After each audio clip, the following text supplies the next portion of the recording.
আল্লাহরে জিগাইবানি, আমি গরিব মানুষ, আমি ভালো কিছু কিনতে পারি না, ছেলে মেয়েকে ভালো কিছু খাওয়াইতে পারি না, ভাঙ্গা ঘর, এত গরিব, ভালো করে ঘর বানাইতে পারি না। আল্লাহরে জিগাইবানি কি করলে আমার উন্নতি হবে, ধনী হব, টাকা পয়সা হবে। আল্লাহরে জিগাইবানি। আল্লাহ মুসা নবী কই ঠিক আছে, আল্লাহরে জিগাইব তুমি কেমনে ধনী হইবা।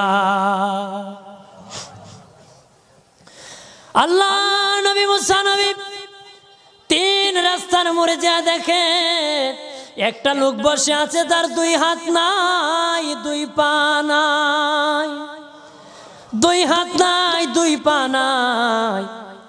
ওই লোক ডাক দিয়া কয়, মুসা রে, জীবনে কোনোদিন নিজে হাঁটতে পারি নাই, নিজ হাতে খেতে পারি নাই, কেউ খাওয়াইলে খাই, নতুবা উপবাস থাকি, বৃষ্টি আসলে ভিজি, সেখানে আমি আবার শুকাই।